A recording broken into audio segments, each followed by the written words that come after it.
Welcome back to Grief Inspired. My name is Catherine McNulty, and today I have a special treat for you. The video that follows this is a class that I put together for the one and only Jack Canfield, who is the co-creator of the Chicken Soup for the Soul series.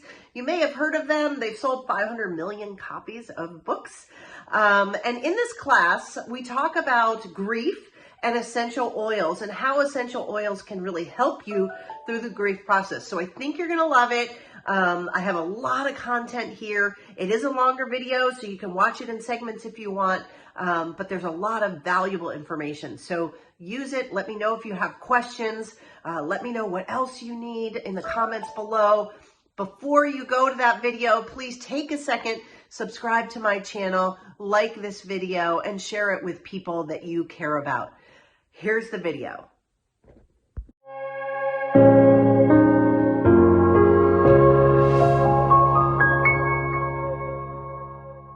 So I'm going to go ahead and introduce our wonderful presenter today. And I'm really excited about this because, you know, Catherine McNulty is here with us because we've all seen and we've all been, or now we will be touched by loss and the grief that follows. And you know, most of us have not been adequately prepared or educated or trained how to deal with it. Our school systems don't talk about it. It's kind of a taboo topic for a lot of people. Even in our churches, we often don't learn how to support ourselves through the grief process and how to support others through that process as well. And, you know, we're a community that's committed to using essential oils in our lives to accelerate healing, both physically and emotionally. And I'm especially glad to have Catherine today because she's been using these oils in her practice, working with people that are dealing with grief. And so we have a lot to learn from her today because she's been walking the talk that she'll be doing, and she speaks from her experience. And as you already heard, or if you came in a little late, this is going to be a 90-minute call. And about the first hour will be Catherine presenting. And then the last 30 minutes or so will be an opportunity for Q&A. So let me tell you a little bit about her before I turn it over to her.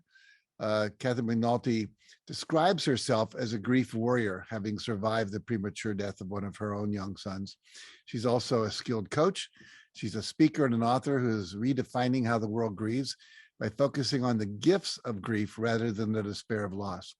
And she focuses on bringing light to the darkness of grief with her online community on her GriefInspired YouTube channel, and also with her latest book, which is entitled A Grief Journal, Finding Hope, Love, and Grace in Grief. And through her quarterly 8-week grief course, she helps people get unstuck and move forward after loss.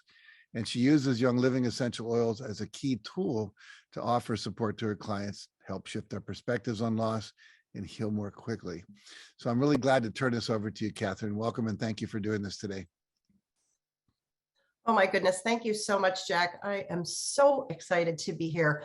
And I'm really excited because it's very evident from what you guys are putting in the chat here that loss is all around us. And so this is something that we really need to talk about. And so we are going to talk about grief and loss, which can oftentimes be a bit of a heavy topic, but what I'm going to do is bring a little levity to it. I'm going to provide some hope and inspiration to all of you, and teach you what you need to know. Like you said, so many of you want to be able to support and help others, and so I want to help you do that. You know, it's very evident that I don't have to tell you the impact of grief around us. We're all feeling it. It's really come into the forefront of our lives. And like I said, it's something that we don't talk about enough. So I feel like that's my mission. And as an educator, what I've learned is that when you get closer to something, right, you tend to fear it less. You tend to avoid it more when you know it more. So that's what we're going to do today. And we're going to talk about courage, hope, and if this talk goes really well, inspire you to take action, whether it be in trying out some of the oils yourselves or in just reaching out to somebody and helping them through loss. So when we start, I want you just to think about someone that you know, either yourself or someone that you know who has lost a loved one. And I want you to think about how you heard about the loss. If you're close to the person, you may have gotten a phone call and heard about the loss that way, or maybe there was a text. But think about how many losses we've heard about and we learn about on Facebook, right? And so loss is very evident in all of our social media. And what do? We feel, when we see the post, we feel obligated to comment, but so many people don't know what to do and they don't know what to say, right? So you have to say something, because scrolling past it just doesn't seem like the right thing to do. And so what a lot of people do is they do what most people do, and they follow the lead of other people. And what they'll say is, I'm sorry for your loss. I'm sorry for your loss, right? This is what our society, this is how we respond to grief. The only thing we say more predominantly than anything else is, I am sorry, I'm sorry, I'm sorry for your loss. And then it ends kind of there, right? So if you are the person who's grieving, you get these, I'm sorry for the losses, and then everybody kind of goes away and they wait for you to come back and put together a nice, happier post. And they say, are you better yet? And we wait for the person to be better. That is the reality of the world that we live in right now. And why do we do that? Well, we do that because we don't really know what to say and we don't know what to do. And when you don't know what to say and you don't know what to do, you don't do anything. We avoid. And so this is why I do the work that I do, because I don't want us to avoid any longer. And the last couple of years have really brought grief and loss into the foreground of our lives. Like I said before, we're seeing more and more posts on our social media. We're feeling it more. People are hurting. People are in pain. People feel lonely. And the reality is that the world is grieving. And this is the state of our world today. And it has been, for the last couple of years. I think it's been amplified even more. But it's really gotten to the point where we can't deal with it anymore, right? We have to do something. And so the world that we live in is really a world where, our loved ones die. It happens. Even though we don't talk about it, it happens. More of the burden is on us to take care of our ailing parents. There are people who are suffering with debilitating cancer. Fentanyl is killing kids who are really just so stressed out that they're trying to relax. And then there's COVID. You guys are all too familiar with COVID and the loss that's created there. This is our world today. And this can be heavy and it can be hard and it can be uncomfortable to think about. But these are the stories of the people that I deal with, because I deal primarily with grief from loss. We're going to talk today about grief in general. But these are the people that I work with. And so to sit in this, right, takes a lot of courage to stay in this place. And like I said, this is the state of our world. And so none of us are untouched by this. We are all grieving. And so that's why we're here. At least that's why I'm here, is we're all coping with loss. And so given that, I want you to breathe in and breathe out, because I know that's really heavy, right? So take a second, because I told you at the beginning that this is a talk about hope and inspiration, right? So knowing that this is our reality, I don't want to be the downer, right? It's the reality that we need to be aware of. And then we can say, well, what do we do about it? Well, we can learn about grief, and we can learn about how to help in grief. And we can learn about today, big component of what we're going to learn about is essential oils and how they can help. So I know a bunch of you dropped this in the chat earlier. If you've come in late, my question for you is, why did you register? Why are you here? What did you want to learn? I've seen a lot of them already.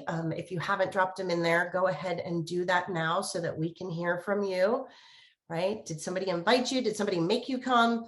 Are you experiencing loss? Do you want to help someone else? All of those things are great. And all of you who posted before, I am going to do my very best in this talk to give you what you need so that you'll feel more empowered as we move forward. So when we think about this class, I know so many of you want to help others, but I want you to start with yourself. So as Jack said in the beginning, my mission is to bring light to the darkness of grief, right? Grief is dark, grief is heavy. And so I want to bring levity to that. But this class, I want it to be for you and about you. And I want you to look and see, how has the world impacted you specifically? So spend time doing that today. And by helping you, you'll find the tools to help other people. I want this to be interactive. So go ahead, drop things in the chat. Like Trina said, we will make sure we get all your questions answered. I want it to be educational, right? So learning about grief and loss, learning about oils. I'm going to share some of my unique perspectives on grief and loss that I think will be different from what you've heard traditionally. And it's sort of my take on all of this from my own experience. And like I said, I want this to be full of hope and inspiration, and that you get inspired to try something new, try something different that maybe you haven't tried before. And hey, it just might work. So today we're going to talk about oils for grief and loss support.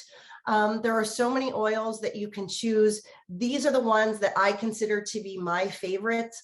If you were in a position where you would want to try these oils, I wanted to make sure it was something that you could get and try quickly and easily. So we've chose hope, frankincense, and joy. And then there's also a feelings kit that is a set of 6 oils that's specifically designed to help with emotional wellness and support. So we're going to talk about all of those throughout the talk today. But before we do that, if you guys have ever been in a class with Jack, one of the things that he always does at the beginning that's so fun is he puts in a few memes to make things light. And so Jack, I found a couple of these essential oil memes that I don't know if you've seen before, but we're going to just show them to you anyways. And so here's one that says, I tried my wife's essential oils for the first time today. Worst fries I've ever had. And if you didn't like that one, here's another one. They said essential oils would solve all of my problems. I tried it, but my car still won't start. And then here's a really good one in case you've asked yourself this question. What essential oils work best for getting rid of people who annoy you? And the answer here is pepper spray. So like Jack said, my name is Catherine McNulty. I founded GriefInspired. I am a speaker, author, and coach. I do consider myself to be a grief warrior. And I use that term not lightly because so many of us grieve and we're just trying to survive. And when I say grief warrior, what I'm saying is taking your grief and moving beyond your grief, right? And finding meaning and purpose and finding hope and joy and inspiration, and then taking the pain of your grief and putting it out into the world in a way that serves other people. And so that's how I define grief warrior. My YouTube channel is GriefInspired. Jack already said some of this. I run courses. I am an oil boss. So I do have the oil boss. I have the hat and the t-shirt. And if you're wondering if I have credibility, yes, I am a loss survivor. I have a BS degree in biochemistry. So if I geek out on the limbic system in a few slides, don't hold that against me. I also have a holistic health certification as well. So for today's class, let's talk about what we're going to do. I am going to share my story so that you'll know a little bit about who I am and why I am here. I want to provide some education on what grief is and the grief response, what happens as a result of grief, why essential oils work for grief, what oils I recommend and how to use them. So I want this to be really practical so you can take away with it and really start using the oils right away if that's what you want to do. I'm going to share with you my favorite grief quote. And then I am going to later on, and I'll say this a couple times throughout this talk, that recommend that you get in touch with whoever invited you to this presentation. If you want to try out the oils, they are the person to go to. They can help you. They all have direct contact to me. So if there's any questions, they need to get in touch with me. We can totally do that. And then at the end, if you stick around, and Trina, this is what you were saying you wanted, is the grief, what not to say and what to say, right? So I think that's really important, and I want to make sure that we include that in the talk today. And before I dive into my story, I want to highlight frankincense, because I think frankincense is an oil that really changed my life in such a big way. I'm going to speak more about it later, but to give you a little bit of a sense of who I am, I grew up as an anxious person. I didn't know I was anxious, but my anxiety got progressively worse as I got older, and as my responsibilities became more, right? So in middle school, it started to show up. High school, it really, really started coming up when I just thought I was weird. College, not really sure how I survived college because the anxiety there was incredible. And then I decided to go into sales as if I didn't have enough anxiety. And so I did that for a long time, but I built my life, and I had my life, and I did what society told me to do, until it got so bad. I used to talk to my sister, who is a doctor, and she finally said, like, you need therapy, like, stop complaining to me, go talk to a therapist. And then at that point, my therapist labeled me as having general anxiety disorder, right? So that was the point where I realized that, this is like a thing.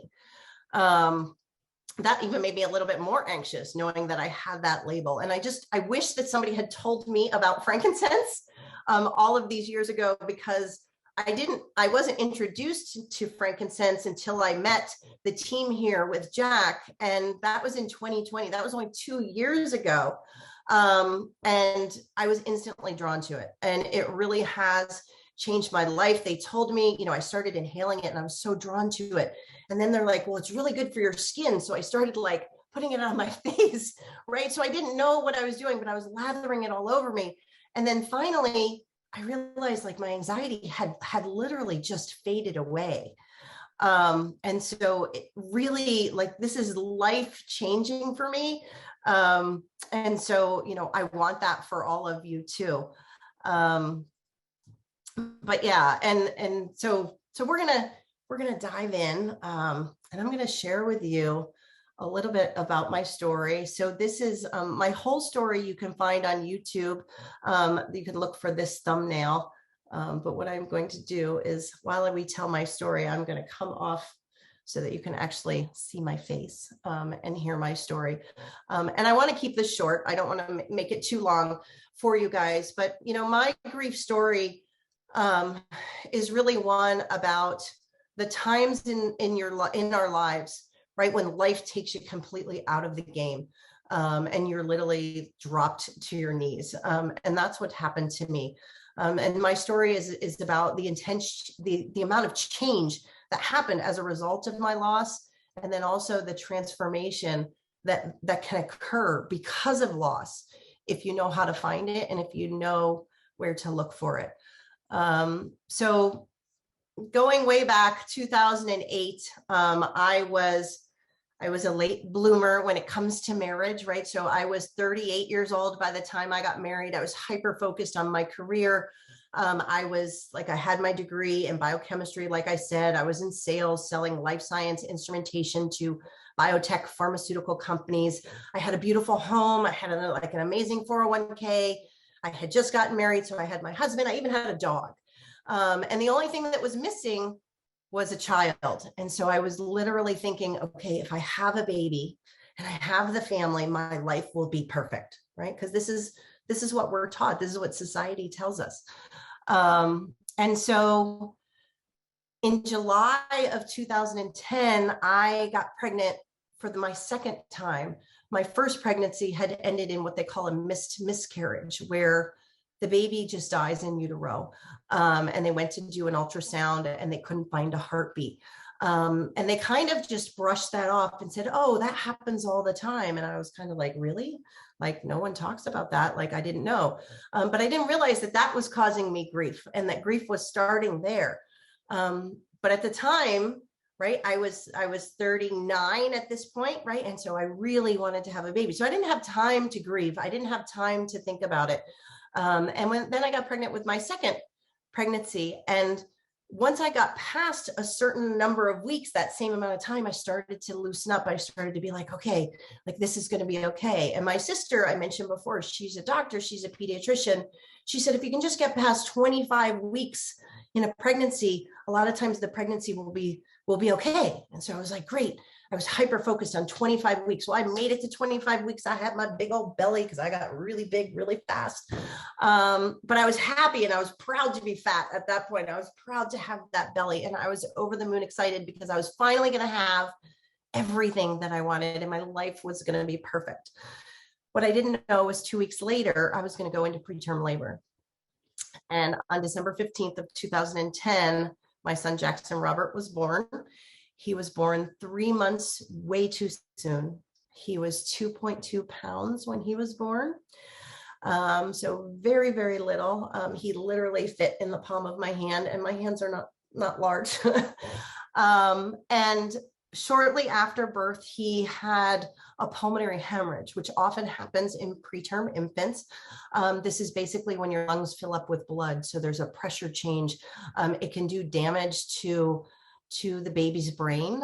They didn't know what the extent of the damage was. They just knew that it happened. And so I live in San Diego, California. And so we had left our home.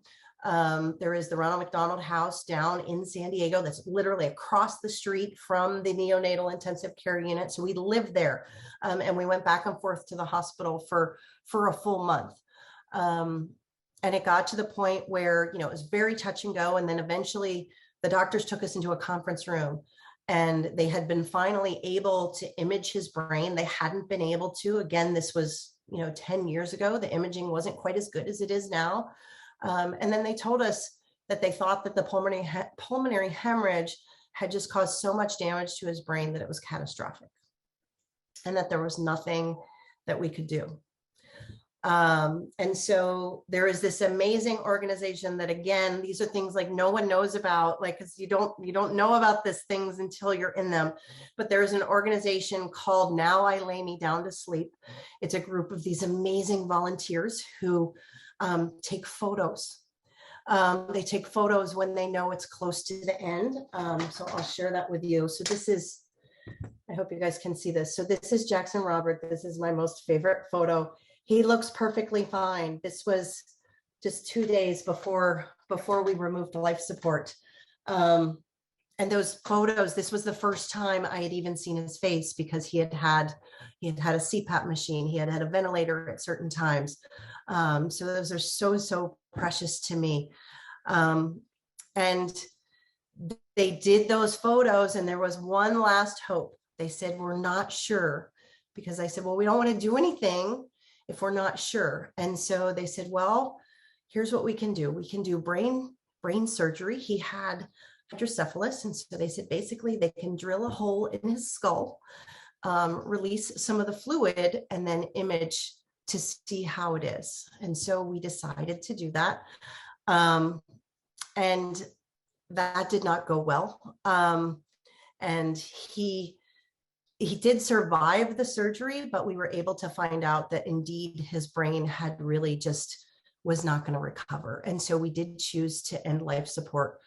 I learned a lot about death during that period of time. And I left the hospital on January 26th of 2011 without my son. And it was hard. But that's where my grief journey started, right? That's when I didn't know, right? Up until this point, I didn't know grief. I didn't know that babies could die. Like, I just didn't know. And so it was actually, it turns out it was 6 weeks to the day from when he was born. I had a doctor's appointment, right? My postpartum doctor's appointment. And I went back to the doctor to see And she's like, why are you here? And I said, well, I want to see if I can get pregnant again. Like, I still want to be a mom. Like, I don't know. I have nowhere else to go. I have nothing. And so the story ends well in terms of I did get pregnant again. We went through a bunch of IVF. It was not easy, but I did get pregnant again.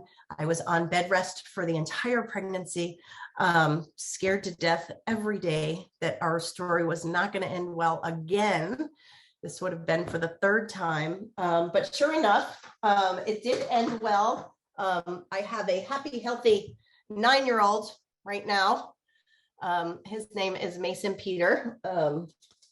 He is out of the building for reasons I'm sure you understand. And it was just, that's where things started. When Mason was 6 weeks old, I had to go back to work. So everything's in these 6-week increments, right? So then 6 weeks later, I had to go back to work because I was the breadwinner. And that's when I was really forced to start to deal with my grief, because the thought of leaving him sent me into a panic attack, like full-blown panic attack. And again, I didn't have frankincense at this time, right? I didn't have the tools to deal with anxiety that I really needed.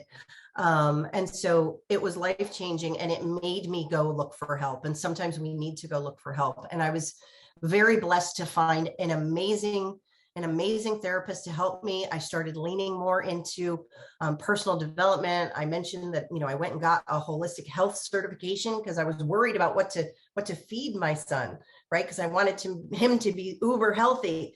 So I was worried about all of that. And so I just leaned into my grief. I started reading, I started learning. I was a student. I knew how to study. And so that's what I did. And I needed to understand, why did this happen? Why does this happen to anyone? Right? And why did it happen to me? And what I found was I started to heal. I started to heal from my grief. And I started to realize that I could be happy again. And that I started to realize that these things didn't happen to me, that they were happening for me. And that's a shift. And it's a shift in perspective that's not easy to get to. And so looking back on my journey, once I started healing and starting feeling better and started realizing, like, hey, I can be happy again. Why? I thought to myself, why didn't anybody tell me this? And so I felt this sense of compulsion to share what I had learned with other people and say, yes, you can get through this. Like, you can be a mother, you can lose a child, and you can be happy again. And it's okay. And you can recover, and you can heal, and you can learn, and you can grow. And I learned that I had the power to sit with people in their pain.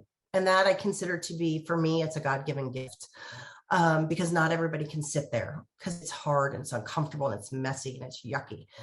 But I had the power to help, and I had the power to make a difference. And so I started volunteering, and that's where my YouTube channel was born, because I just wanted to talk to people and say, this is what's going to happen. This is what you need to know.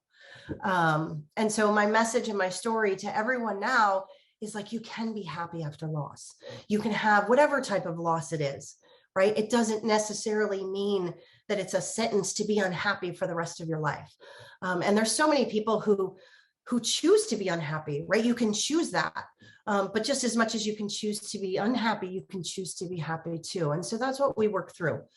So that's my story.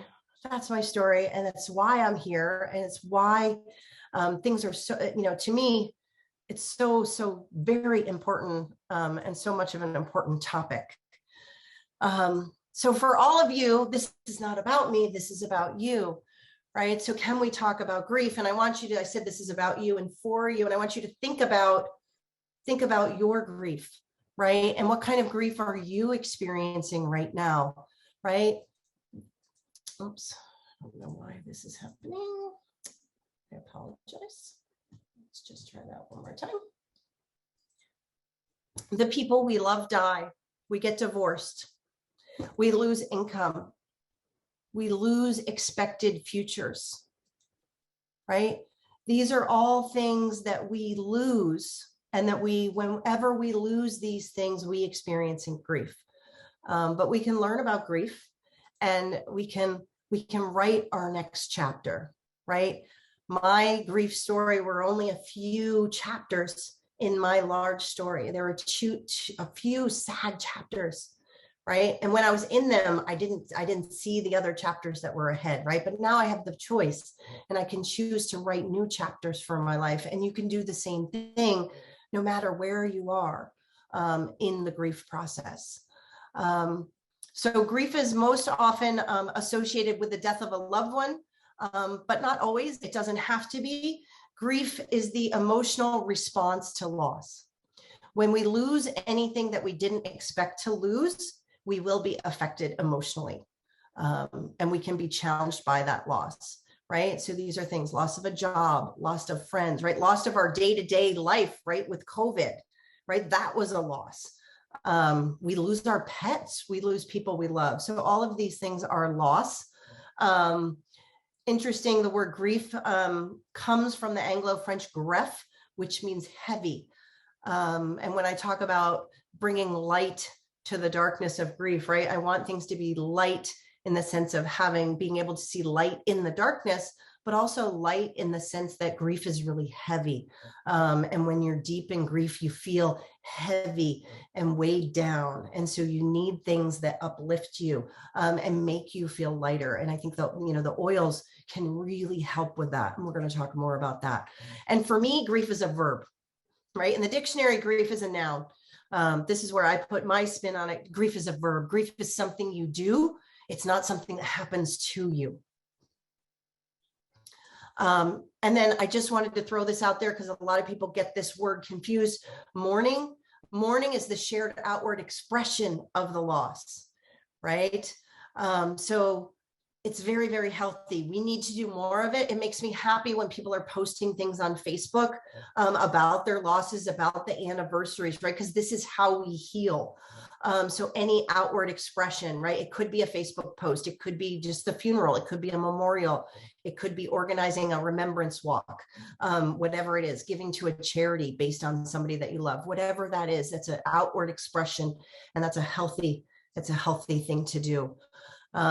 So the grief response is a universal and natural response to loss. So none of us are immune to this. We are all going to experience grief. We are all going to feel loss.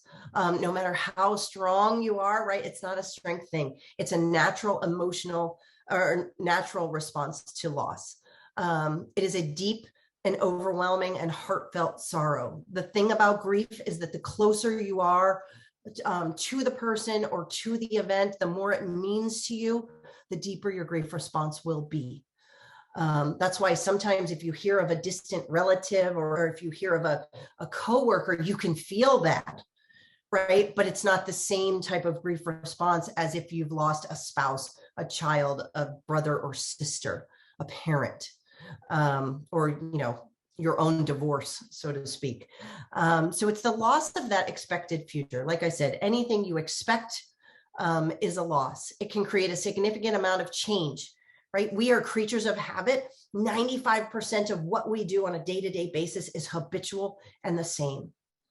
And when grief happens in a big way, it creates change throughout our entire life. And that can be really hard.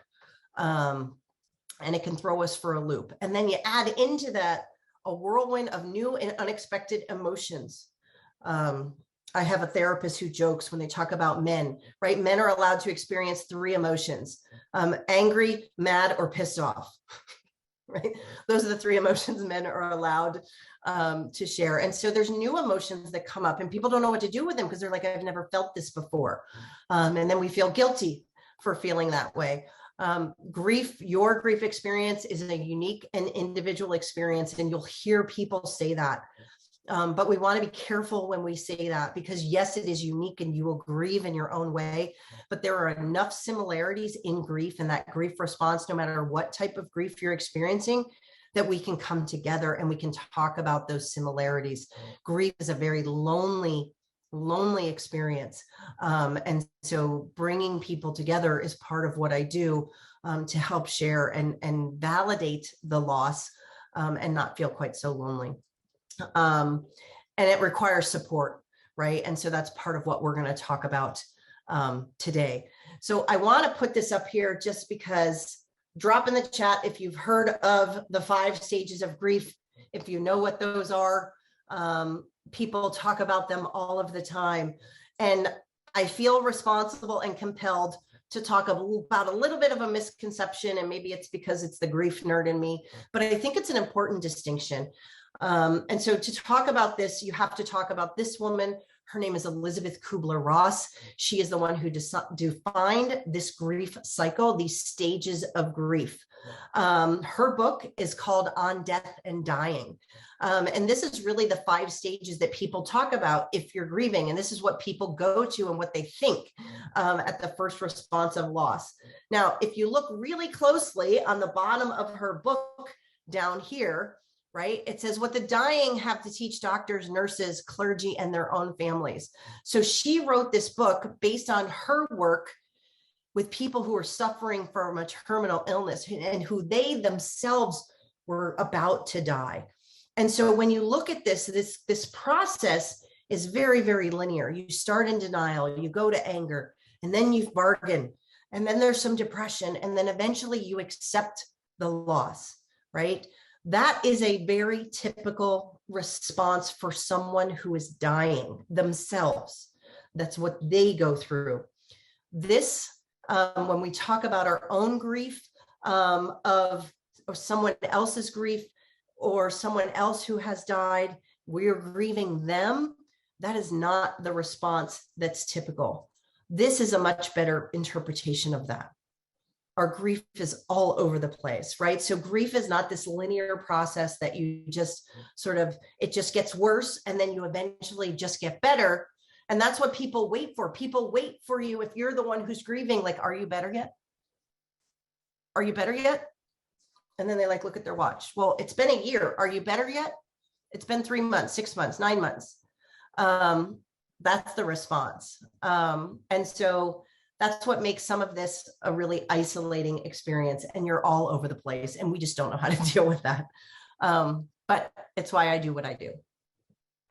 So we're going to talk about these oils. This is why the oils are so helpful and supportive, because when your emotions are all over the place, it can really throw you off kilter, so to speak. And yes, it's uncomfortable.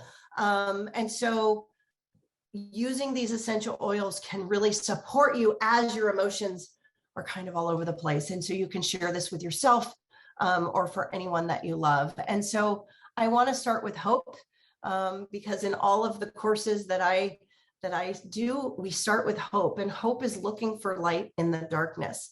And, you know, I find it interesting, and I hope that you guys all have a copy of Jack's book, The Success Principles, right? But the title of his book, right, is, you know, how to get from where you are to where you want to be. Well, when you're grieving, you need to know, you need to have hope. You need to know where you want to get to. Well, if you don't know that you can be happy again, well, that's a desperate place to be in. And that's where despair comes from, right? This emotion of despair is not believing that there is any hope. And I can tell you from my own experience, that is a deep, dark place to be. It's where suicide lives. It's not a good place to be. And so you always need hope. We all need hope. We need to believe that we can be happy again. So this is a blend of Melissa, juniper, myrrh, and Northern Lights black spruce. If you don't know these oils, Melissa has a lemony aroma that's calming and soothing. Jupiter has a sweet but woodsy type aroma, is very grounding. And myrrh is a spiritual oil. So it helps you look within. So with these oils, you just take them and you put them in your hand and you rub your hands together and you can inhale them. All of these oils you can just inhale. You can put them on your body as well. But this is to help, using hope to help you find strength and stability. That's why I said there's a massive amount of change in grief, right? So and it's calming and uplifting. So when your emotions are in turmoil, right, you need something to just take a breath, right, and take a moment and calm yourself down. And it's really hope for the future. And it's hope for the future that you can survive your loss. So that's why I chose this one as one of my favorites. And I'll give you a quote here. And I don't know if you've seen this quote. This is a quote from Rumi, that the wound is the place where the light enters you.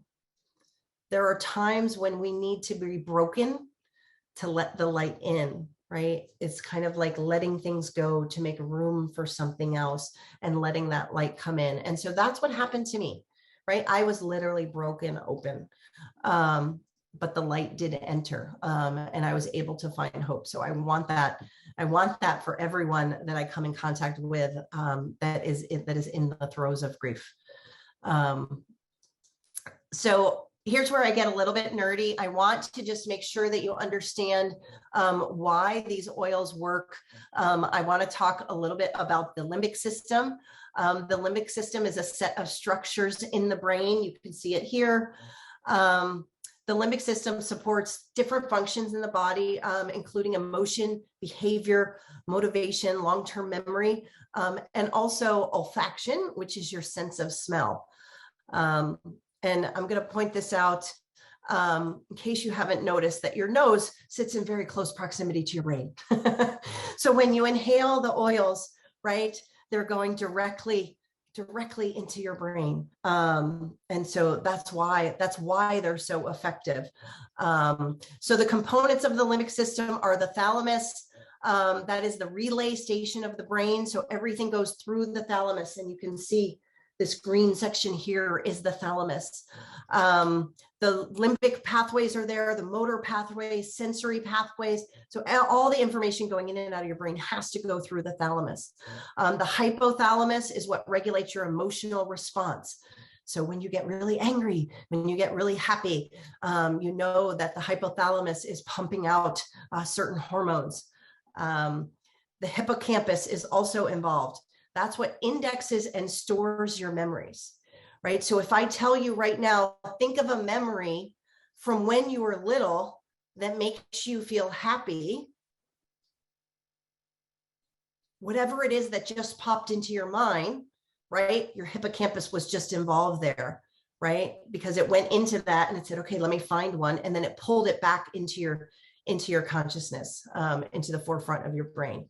And then the amygdala is there. That's the emotional center of your brain. It's involved in forming, your emotional responses. People talk all the time about fight or flight. That's where the fear center is in the amygdala. Hormone secretions happen there. And then finally, there's also the olfactory cortex, right? So when you see the rows here, there are olfactory receptors here in your nose. There's actually about 4 million receptors in your nose. Each one of them is distinct. So that's why having these blends with lots of different scents in them is super, super useful. And what's interesting about the olfactory is that it's one of our primitive senses. So, right, if you think about it, right, the reason why we have a sense of smell, and interestingly enough, I literally lost my sense of smell this morning, right? So I have oils and things going on. I can't smell them. I know they're working, but I personally can't smell them because of COVID, but they are all working, and it's a primitive sense. And so having those, being that sense of smell, it would teach you in earlier times what to eat and what not to eat, right? It would teach the cavemen, so to speak, don't eat things that smell rotten because it will hurt you. So it's a primitive scent. And so that's why it can also activate really intense feelings and memories. And so that's why this works when you're doing, when you're using oils and you're actually engaging in emotional work at the same time. And we'll talk more about that. And so the odors are really, and this is something like, this is not new. Odors are connected to our memories and the emotions, right? You look at that, right? If you like chocolate chip cookies, if you've had chocolate chip cookies before, right? You can walk into a room and you can smell them and you know immediately what that taste is like. And it's going to invoke a memory for you. Same thing with a bread, like a bakery, walking into a bakery, and you think of that light, flaky crust and the taste and the scent and how you feel, especially for people who are trying to be carb free, like bread is amazing.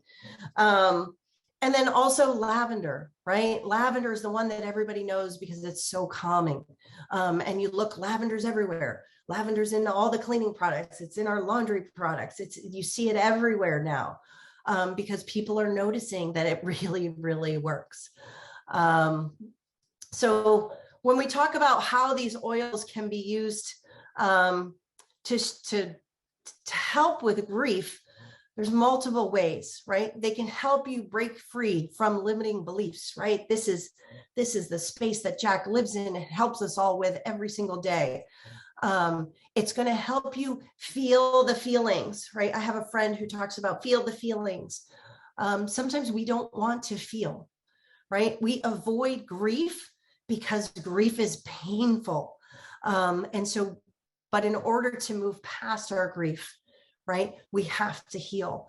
Earl Grolman says the only cure for grief is to grieve.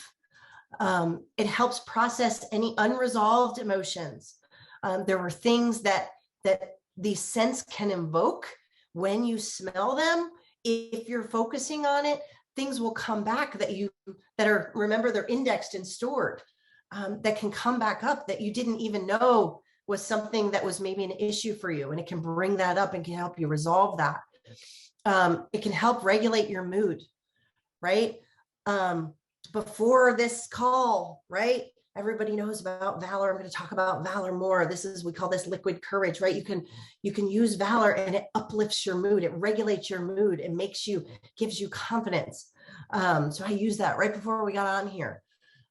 It can support you in times of change, lots and lots of change. We talk about, in some of my courses, I talk about, if you think I live near the ocean here, right? And if you've ever been in the ocean and you can feel the undertow, a lot of times being in grief can feel like the undertow is making you unsteady. It'll throw you off balance. And grief can feel a lot like that.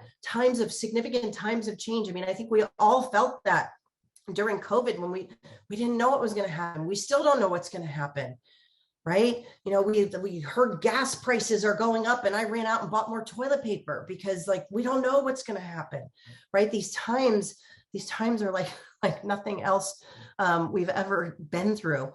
And then the oils are going to help you regain emotional balance as well, all of these things.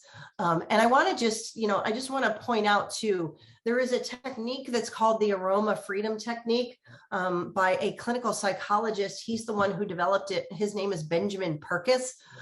This is a great book, very simple, easy to read, talks about using the essential oils to help with processing. And he uses them in his clinical practice to help people break free from some of their limiting beliefs. And so it's really, and Jack can speak to it too, right? That's why he's seen how that can help as well, right? And that's why we're all here. Yes, yes, Elena, I love AFT too. We all love it, and it can do amazing, amazing things. So that's like a whole nother class on just AFT and what that can do, for sure. So I want to stop here just for a second and say, these are the oils that we're going through. I talked about hope already. I talked about frankincense. I want to remind you, if you want to try any of these, get with the person who invited you. Ask them about them. They'll tell you everything that you need.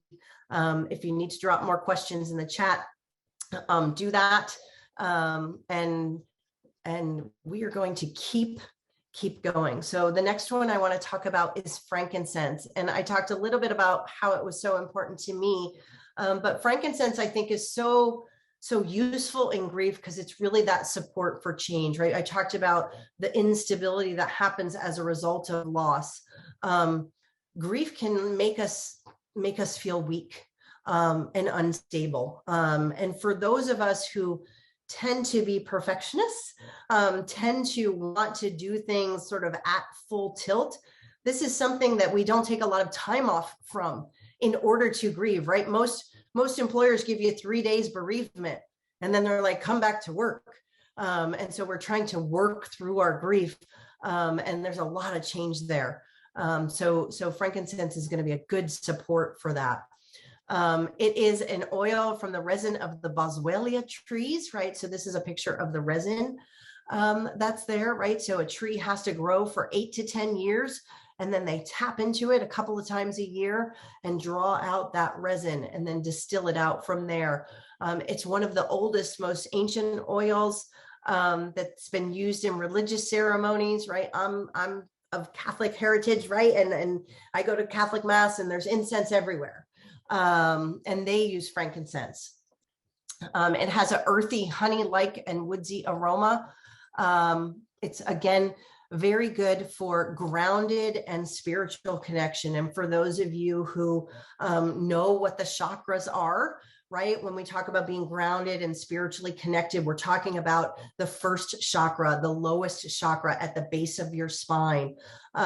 Coincidentally, this is the color red, right? And so the bottle is the color red. I don't think that's a coincidence, but that's why it works. That grounding is there. And I think, and again, I can't speak enough about frankincense. If there was only one that you were going to try, this would be the one, in my opinion. That's my opinion, would be the one to try. So I want to, and it will, like I said, it'll provide support during periods of change. So I want to take a second. I said this was going to be interactive.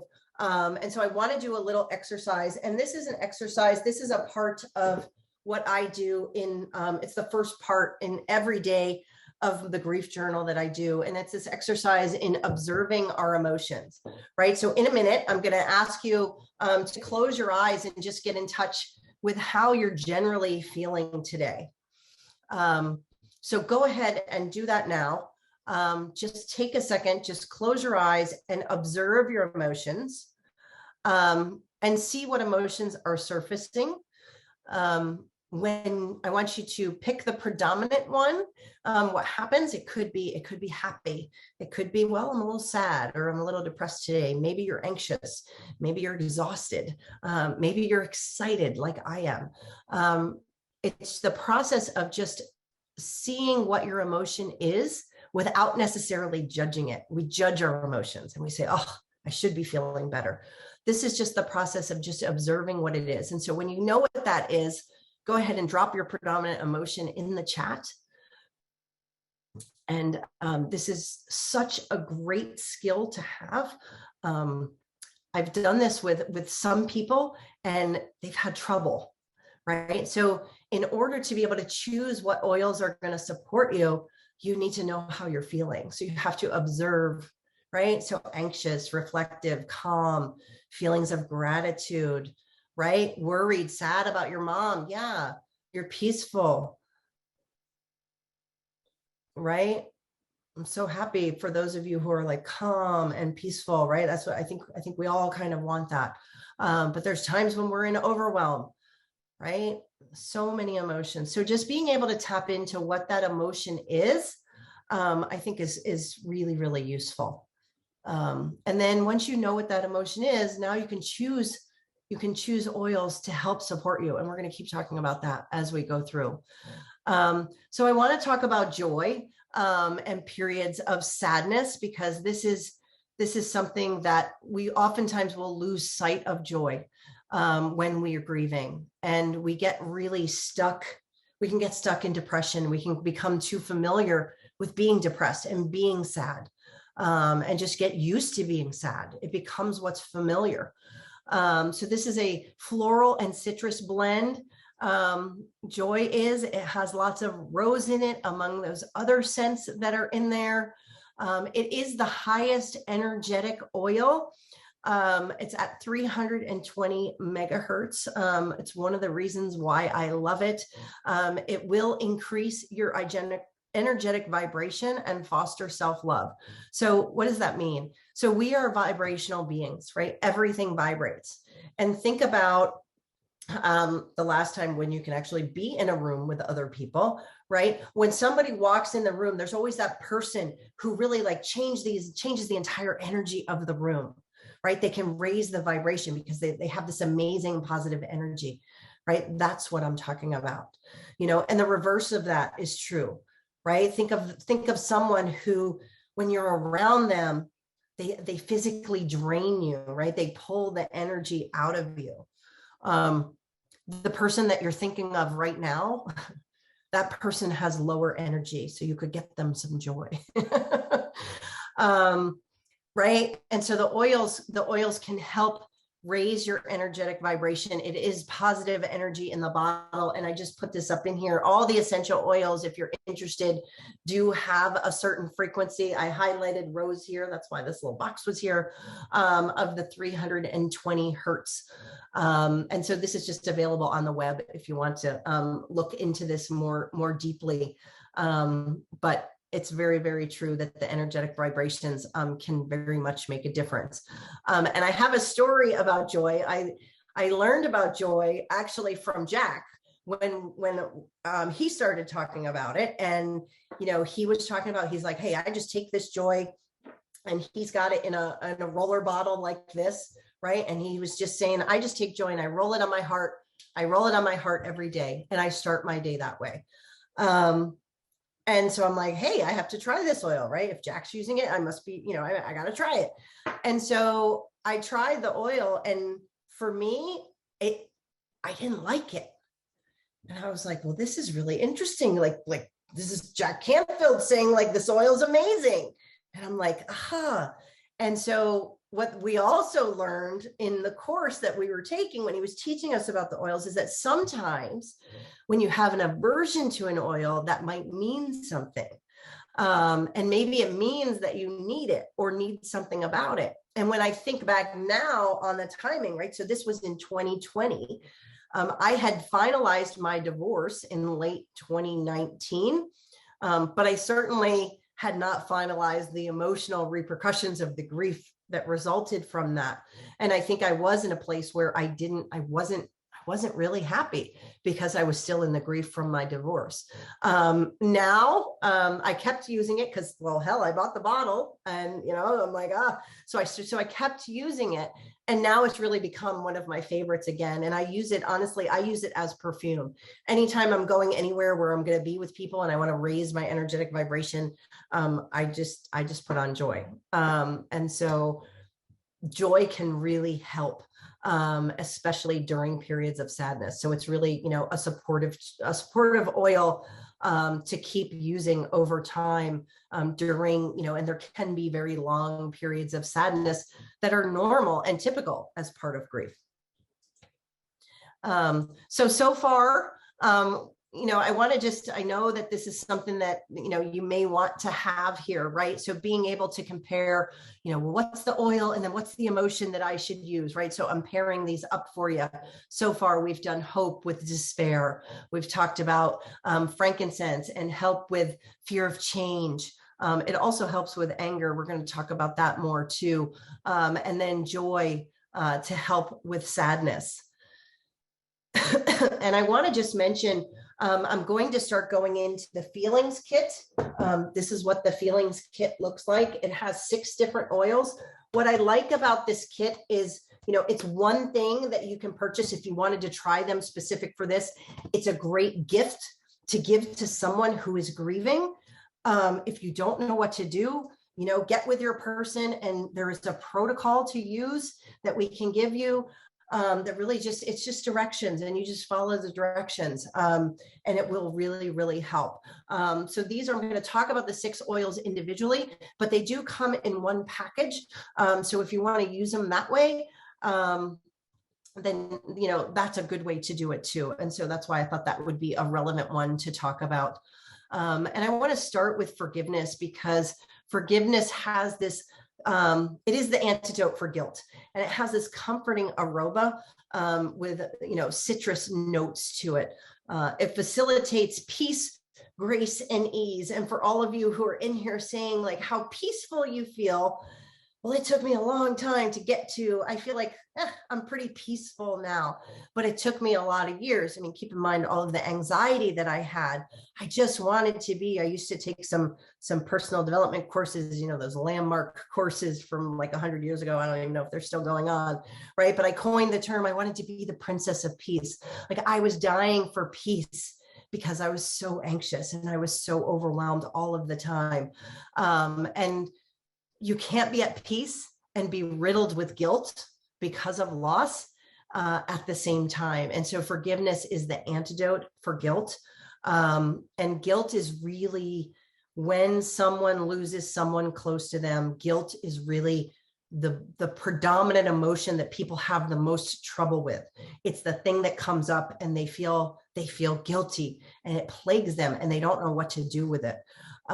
It has this forgiveness has rose. So it evokes love and compassion. And the interesting thing to note here is for self and others. And when we lose something that's dear to us, whether it's a divorce or a job or a friendship, the first thing we do is we think, what did I do wrong? Right? And we do this thing that's called rumination, where you ruminate over and over again. You replay everything in your minds. Well, what if I had done this? What if I didn't do this? Right? And you replay these things over and over in your mind. And that's when all the shoulds show up, right? I should have done this. I should have done that. And then when you talk about guilt, you can't talk about guilt without its best friend, blame. And when bad things happen, we want someone to blame. And so if we can't find someone else to blame, guess who we blame? We blame ourselves. And so that's why we need forgiveness. We need to be able to inhale this oil, rub this oil on ourselves and say, I forgive you.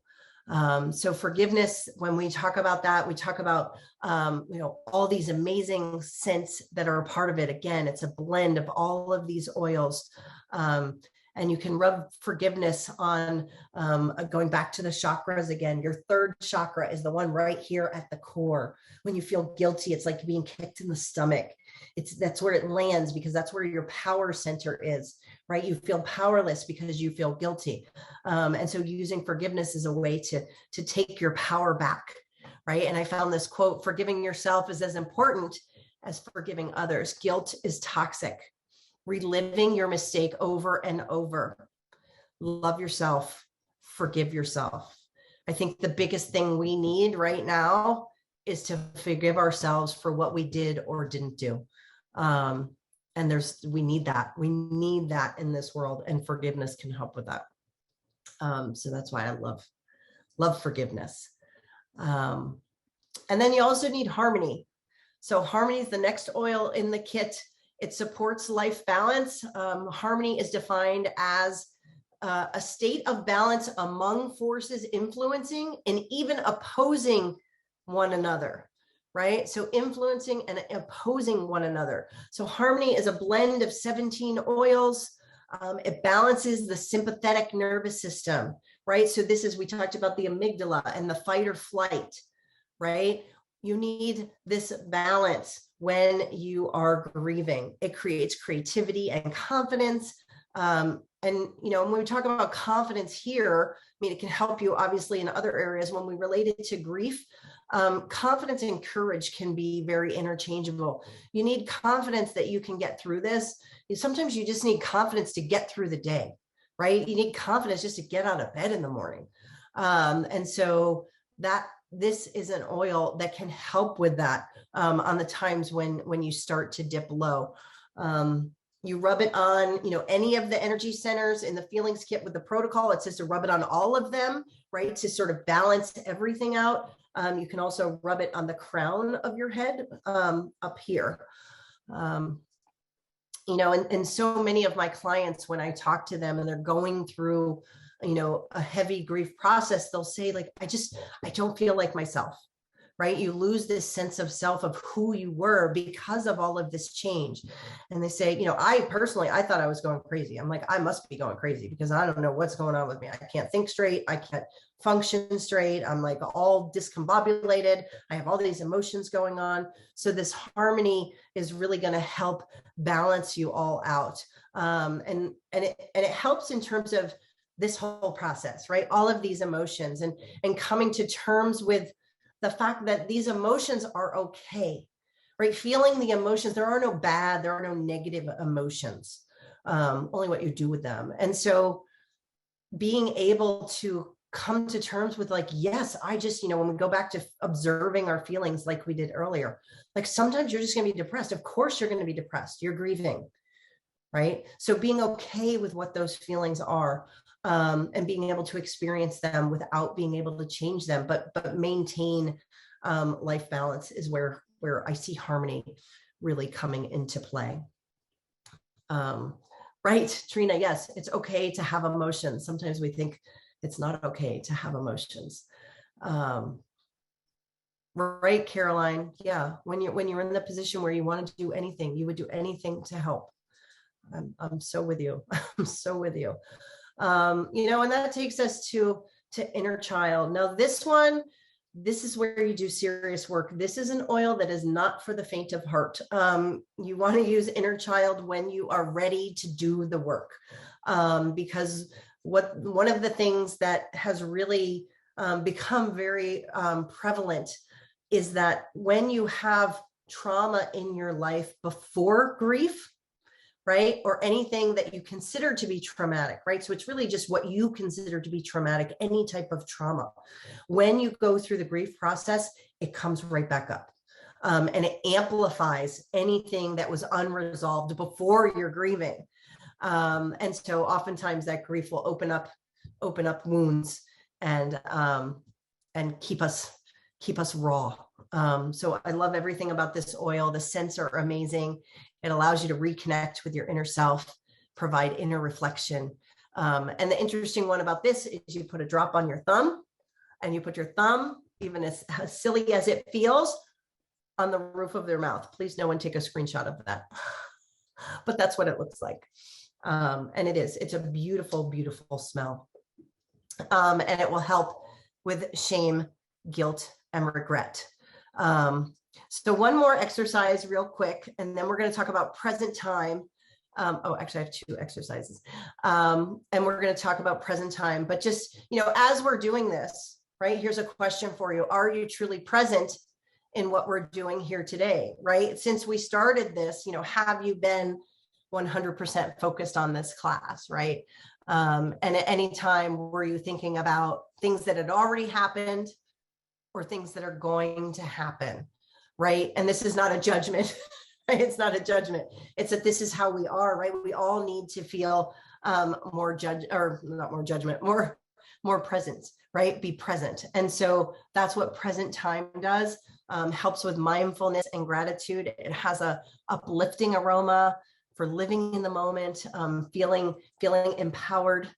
It reminds us of gratitude. And when we talk about grief, it's, gratitude is again something that is one of the exercises in my grief journal, because we need to be grateful for what we have rather than what we've lost, right? These two things, you can't be depressed and in gratitude at the same time. It's just not possible. So it's a bit of a respite when you can get into gratitude. It has a blend of all these amazing aromas.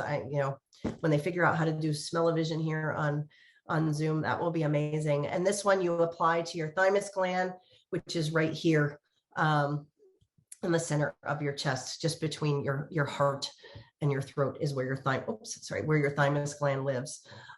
This is an exercise. Maybe I won't spend time doing it because I want to get done with this.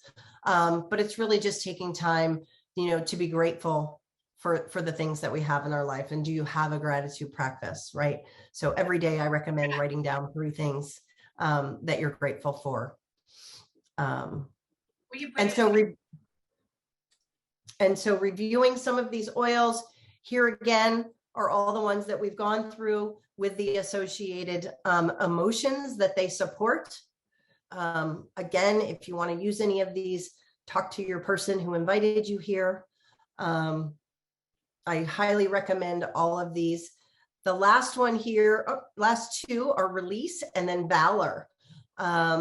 Release is to help in discharging anger. This has a comforting and uplifting aroma. It helps with letting go that which no longer serves you. We are going to talk about, it's a blend of 16 oils. Something very interesting I learned just while I was doing even more research for this, right? There's this correlation in traditional Chinese medicine with emotions and where they get trapped in different organs within the body, right? And so there's a belief that anger gets stored in the liver, anger, resentment, bitterness. And so this is an oil that we recommend rubbing on your liver, which is on your right-hand side of your body, to help release that. Really, really good. You can also put a drop of it on your tongue, and that will get into your liver because the oils get throughout your body very quickly, and can help release anything that needs to be released. So very, very powerful oil.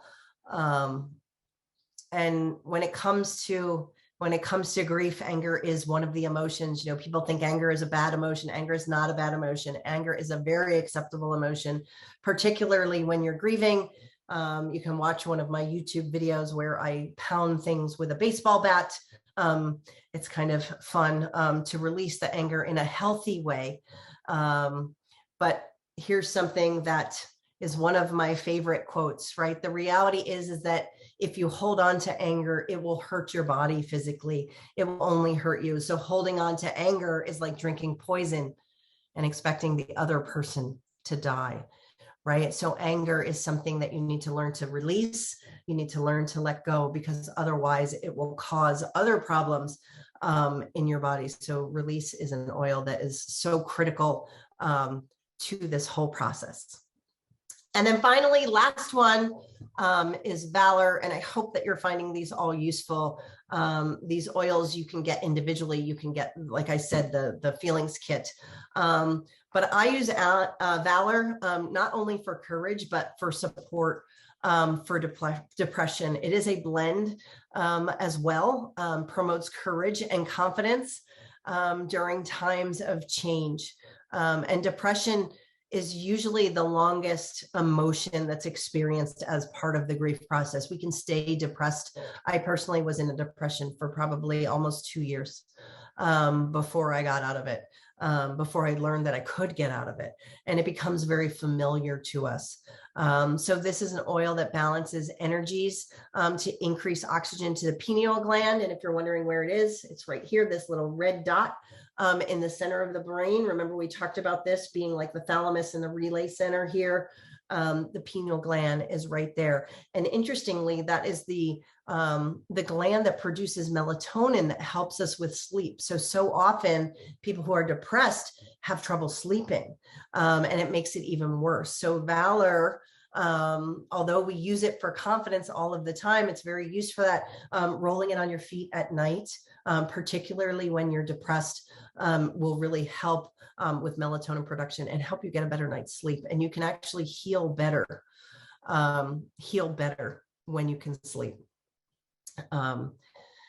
So, and then let's see. Yes. So, and then Renee Descartes called this the seat for the soul, right? Is the pineal gland, is where higher intelligence and intuition comes from. So there's some support for that too. And you can put it on your soles of your feet, wrists, and neck. Use it wherever you like. Okay. So this is all the oils in review. I wanted you to be able to, take a screenshot of that if that's what you want to do, so that you have this, so that you know what oils might be interested to you. I want to, point out, so here is the feelings kit protocol. I just want to say there is a specific protocol on how to use this. Again, if you want to get that, you can let us know. We will get that to you if you're interested in getting that kit and trying it. I'm not sure if it's in the kit, but I can certainly get you that protocol. So I want to encourage you to drop in the chat right now. Again, I told you at the beginning, let's reflect on this is for you and your own grief. Did you do that during this class? And then, what did you learn, right? Do you feel like you personally, is there an area where you could use support, where some of these oils would help you, right? So think about yourself first. This is the old, put on your own oxygen mask first, right? How can you help yourself? And then by doing that, how can you then use some of these maybe to help others? Because I know so many of you really want to be able to help other people. And then if you want to drop in your takeaways, what's your one takeaway from this? Please do that. please do that as well. And I promised you that I would leave you with, I would give you the quote. This is my quote. That is my favorite thing that I think sort of really talks about grief the best. Grief is not a disorder, a disease, or a sign of weakness.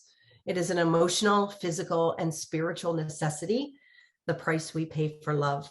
And then the only cure for grief is to grieve. So we have to feel the feelings. We need to go through this. And these oils will support you in that as well.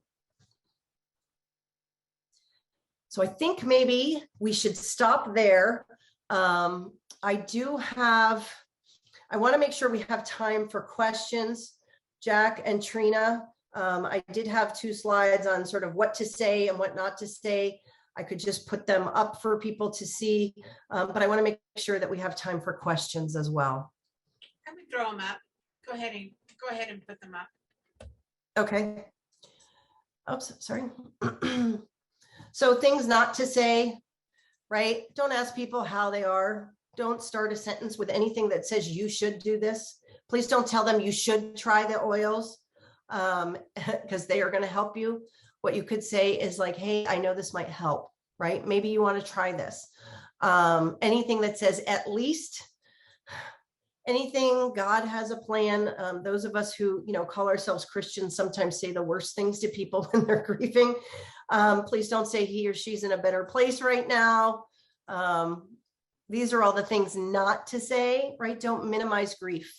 No matter what the grief is, it can be very traumatic for anyone, whether it's loss of a loved one, loss of a job, loss of anything really. And please don't tell people to just cheer up and move on. You would be surprised by the things that I hear that people tell them.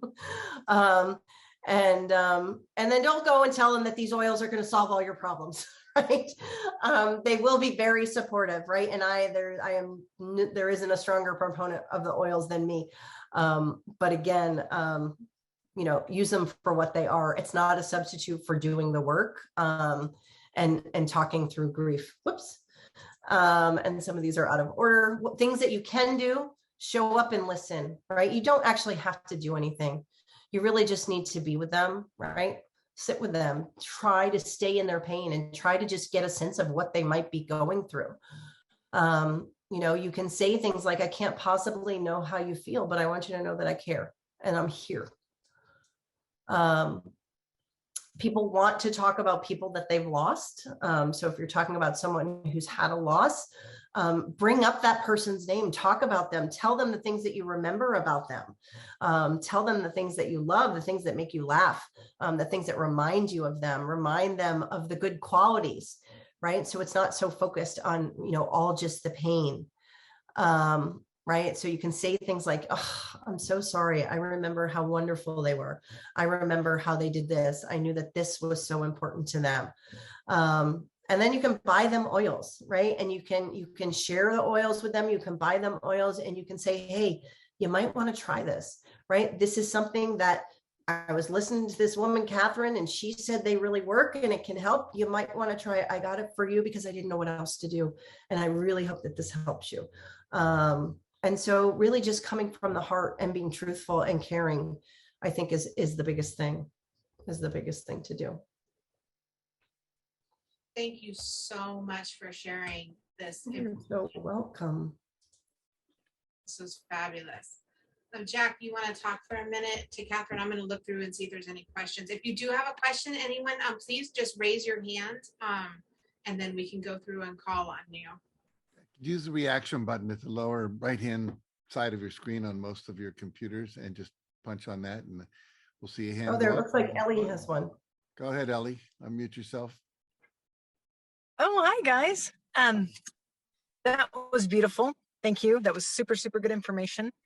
I have a friend who was not able to make this call. She has a similar story to what happened with this sweet gal, where about 2 months ago, her sister had a premature baby and it lived for about 2 or 3 weeks and then it passed away. And it was her sister's first child. And the whole family is just kind of trapped in this grief right now. So this information was super helpful and I'm going to pass this along. But if you have any specific advice. She actually asked me to ask this of you, Mhm. both of you, specific advice for dealing with the loss of a newborn, and Mhm. that anything on top of what you've already shared, which was great. And Mhm. then I've also noticed in a part two, she's really, really motivated. And ever since this thing happened, it was her niece. She's just stuck. She Mhm. is just really stuck. And so maybe helping her move through this. Right, So thank you. exactly. Yeah. Well, so definitely, I mean, obviously, oils and things will help. Definitely, I mean, I'm more than happy to speak with her. You're more than welcome to, we can get my information here. I can drop it. Well, I have a slide, but she needs to talk to people. She needs to be with other people who have survived it and know what to do. Where does she live? She's in Argentina. Okay. Which is challenging because we also don't distribute there. So, but we'll work around that. Yeah, she's in Argentina. Right. But I mean, luckily, Zoom works around the world. So you can give her my information and I would be more than happy to speak with her. I do it all the time because it's a challenge. But the first thing is you need to get with other people. And then the second thing is you have to have hope.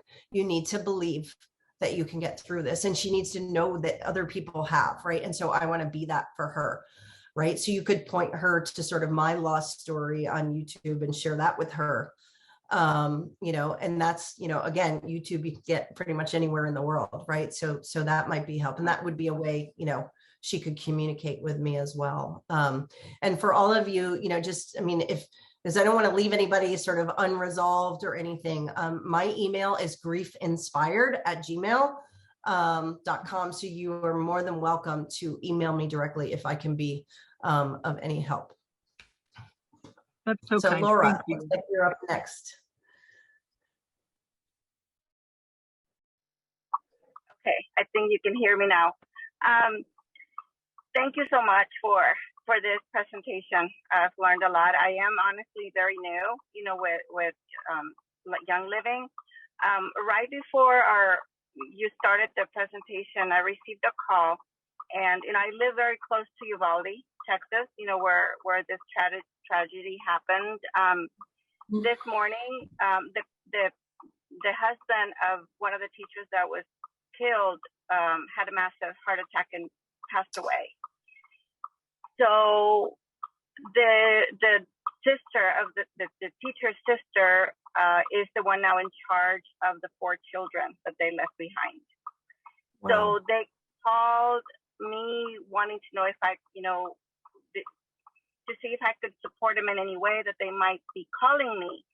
So of course, I want to share, this information, but I am not a grief counselor. I'm a life coach, and I'm a little overwhelmed. And of course I want to help them, but I feel like I need somebody that is really prepared for this. Mm-hmm. So in the event that they reach out and I know right now they're grieving. This is a very difficult time. This just happened. Their dad just passed away today. Mm-hmm. So I'm not sure how long it will be before they call. So yeah, I don't even know what to do.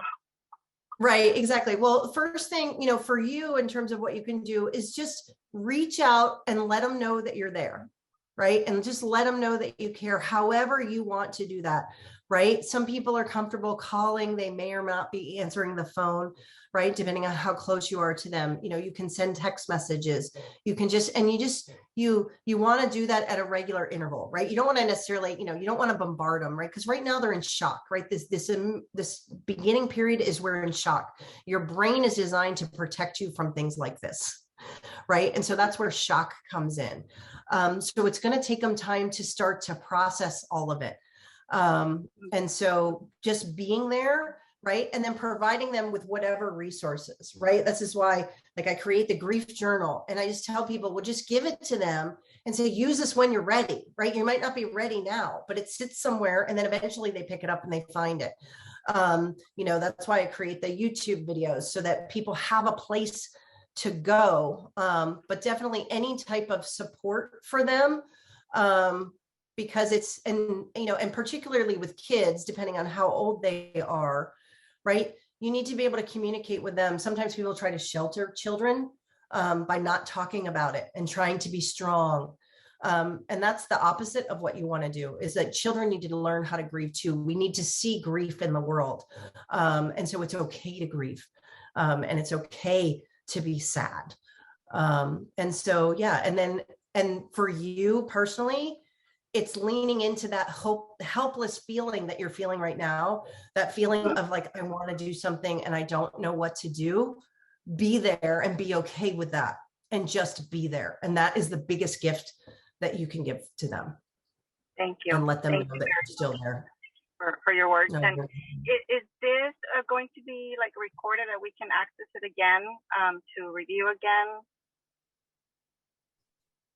yes, my understanding is that it is. So Laura, make sure you send me an email at GriefInspired@gmail.com. I'll make sure that you have a copy of it for sure. Thank you. Appreciate it. Mm-hmm. Shoshana, do you have a question?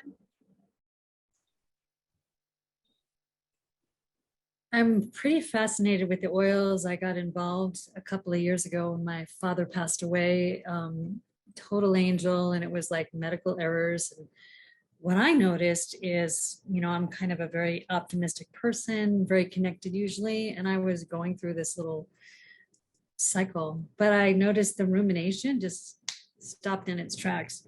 And I'm just fascinated with the oils and how I see that they kind of, it's like they summon people from the distant shores of their soul. There's something very magical, because I work with nature's spirits and I write books about elementals, and it's sort of, there's a real connection with not only my divine purpose, but the divine purpose right now.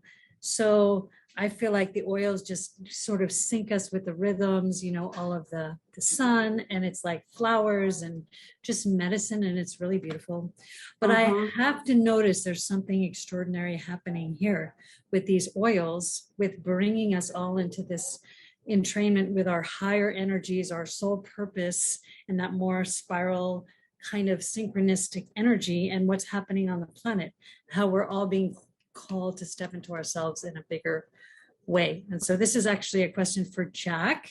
I just, in all of your experience with the training and personal growth you've done, I'm just astounded by this, pregnant nectar of the plant. It kind of summons the nectar of our souls into embodiment. And even with grief, it's like we are showing up with presence and able to embody ourselves.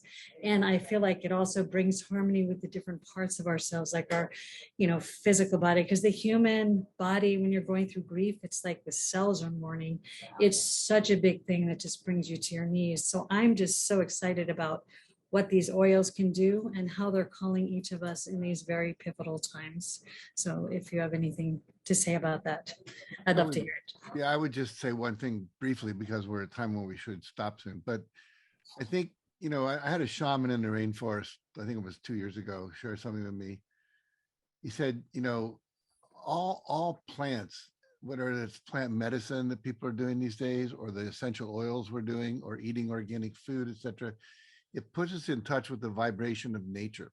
And we have all been more and more separated from nature. We live in the cities. We don't go outside. We don't walk on the earth barefoot. We have gotten away from that vibration. And the oils, they regenerate or reconnect us with the vibration that's more natural. And we naturally know what to do when we are in that space of not having all kinds of beliefs and blocks and fears and obfuscations and all that, being separated from natural energies. And so the more we do the oils, they literally integrate into our body in such a way, in our consciousness and our vibration, that we know what to do. And he was talking about, if I throw you a ball, you don't think raise hand, catch ball, you just do it. But when it comes to things like grieving, and little kids just run over and they hug you, There's no sense of like, is this the right thing? Is it the wrong thing, etc. So I think that we need to be reminded of what the right things and wrong things to do are, like the last two slides that were shared. But I also think that, the daily use of of essential oils, as well as the intentional use, like with the feelings kit and so forth, is absolutely reconnecting us to the natural being that we are. And, meditation, yoga, all these things do that. This is one of the great tools for that. So that's what I would say briefly about it. We are wrapping up here. It is 6:33. We want to, be, I can't think of the word. We kind of want to stay on time, but I do think that probably this question, I'll just read it from the chat. Probably Jack, this may be for you, and then we'll have Catherine, you can throw your slide up there at the end with how people can contact you. But Elena says, we lost my nephew when he was just a few hours old, and my sister is resistant to the oils because I feel she is resistant to healing. I feel she thinks somehow that if she is happy, she somehow doesn't honor him. I'm not sure what is a way to help. And I think that a lot of us know someone that's maybe stuck in their grief. And how would you recommend that we help someone in that case, Jack? Well, let me defer that to Catherine, who probably has more experience with that. Yeah, I mean, this happens all of the time. And this is very, very common, right? So the first thing is to remind her that like, this is very, very common. And, there's this familiarity that we come to with, we tie the relationship that we have with the person to our pain. And we worry, like I had the same problem. We worry that if we let go of the pain, that we're somehow forgetting them, that we're somehow dishonoring them. And, in my courses, we talk about this at length, where we say, what would your loved one tell you if they could talk to you, right? Would they want you to stay in pain, or would they want you to remember the love? Right? So there's grief and there's love, and they are intertwined in a beautiful, miraculous way. And so you can let go of the pain and you will still feel all of the love. And over time, that love that you have can actually grow. And your relationship with the person, even though they aren't here, can actually grow. And so that's one of the perspective shifts that I talk about, that we have to work through. Because it's important, and it's not dishonoring them. Grief is about our lives and the life that we have, right? Wherever they are, right? We can assume they're okay, depending on what your beliefs are, right? We're the ones who have to live in their grief, right? So it's living that and living it in an honorable way is really an ingratitude for what we still have. Is really a way to honor them best, and to really show them how much that you love them. Yeah, I would just add that I've been around a number of mediums who are able to channel people who've died. And at first I was really, wasn't really in it. And then every time I've been to sessions or someone's come to my house, which often happens, and they've done that, I've gone like, wow, there's no way they could know this stuff. And every single time when someone was asking about, the person that died, their father, their mother, their daughter, their brother, the person said, I don't want you to be sad. I want you to go on with your life. Be happy. In other words, not don't grieve, but I don't want you to be miserable the rest of your life. Honoring me by being miserable is not honoring me. And so they want you to remember the good times, remember the gifts, feel the pain you have to feel, but then to move on. And I think that's important. And I know several people have been talking about estranged children. There's a loss there that's a little different than death, because they're still alive. And that's a tricky situation, because there's always that hope that maybe they'll come back, maybe you'll reconnect. It happens, not always. But I do think at some point you have to acknowledge what is. And I would just encourage people to look at the work of Byron Katie, who wrote a book called Loving What Is, which has been super helpful for me whenever I think something shouldn't have happened. My son shouldn't have said that. That person shouldn't have said, I'll never talk to you again, or whatever. It's painful. It's still a loss of a child. but it has a different feel to it because they've not really died. And then it's also a conscious decision to not be in touch with you, which brings another element to it. But I think Byron Katie's work was really helpful for me in understanding how to work with that. I was thinking too, so for those of us that have a friend who we feel is stuck in grief, and again, that's our perception that they're stuck there and they should be better by now, or they should be doing something. Maybe perhaps what I'm hearing, Catherine, you can clarify for me, is maybe put them in touch with you and just say, hey, I saw this really sweet lady talking about grief who lost her child, that I think maybe just sending over a YouTube video or somebody so they feel like they're not alone. You know, that's the best way for us moving forward. Thank you for your information. Yeah, we'll leave that up there for another second. But thank you, Catherine. That was amazing. Lots of valuable information. And every time I learn more about the oils every day. It's like it's a reinforcement in you know, what they do and what they're for, and reminding me there's one or two I want to work with, and someone I know who's got a lot of anxiety that I want to remind about the Feelings Kit as well, and Frankincense and all that. So thank you all for joining us today. I really appreciate it, and know we're here. The people that sent you here or invited you here, you can reach out to them. Catherine's invited you to reach out to her, and just know that we're here to support you, moving through lots of different chapters of your life, grief being one of those that occurs often more than once that we have to deal with. Any final words, Catherine? I would just say, you know, you are not alone, right? I mean, grief is such a lonely thing, and we have to remember we are not alone. And so, yeah, reach out even when you don't know what to say to somebody or do to, you know, what to say or what to do. Even reaching out and saying, I don't know what to say, but I'm here is such a good gift.